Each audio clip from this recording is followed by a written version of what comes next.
Welcome to Intro to the Dshell Toolkit. Dshell has been in use by the U.S. Army Research Lab since 1998.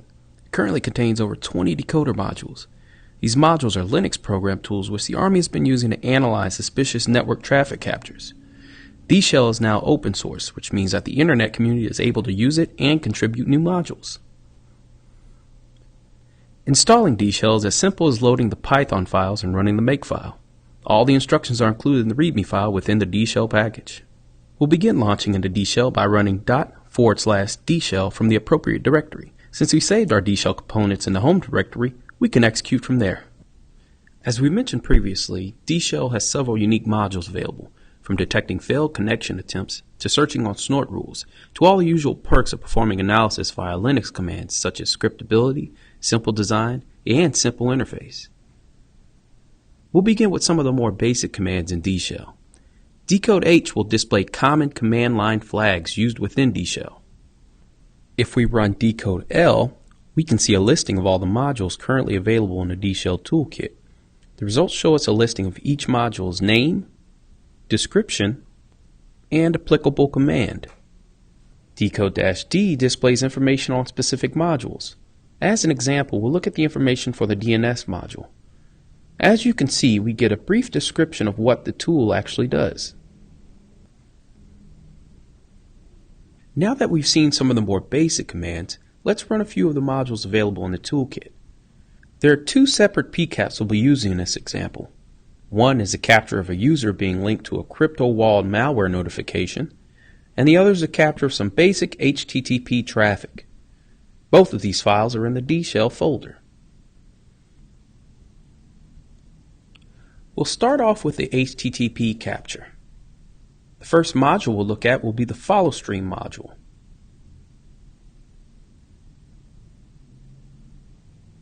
This tool presents a color-coded TTY text display, similar to a Wireshark follow stream format.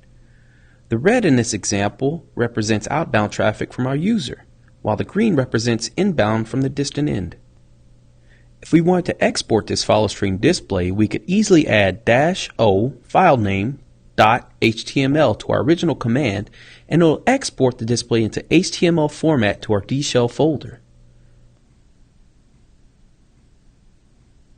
Another module available with Dshell is the RIP module, which allows us to export any files being sent through this specific traffic stream.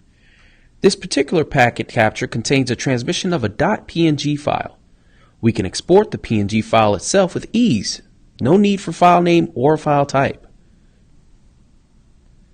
The file has now been exported to our Dshell folder. Moving on to the CryptoWall PCAP, we'll begin with taking a look at the DNS traffic. By running the DNS module, we're able to view a list of DNS requests made within our packet capture. Using this module, we're able to see the host URL as well as the CryptoWall payment site. The last module we'll check out is the Netflow Tool. We proceed as usual with our command, and we end up with a display of the flow of traffic connections made. We can see that the handshake was initiated by our user.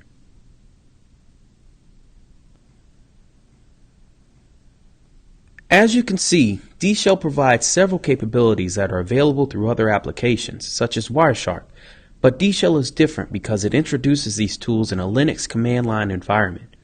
Not to mention that due to the generosity of the U.S. Army Research Labs, it is now available in a collaborative community of security-minded individuals to encourage the contribution of more and more tools to help investigate the traffic that we see on our networks.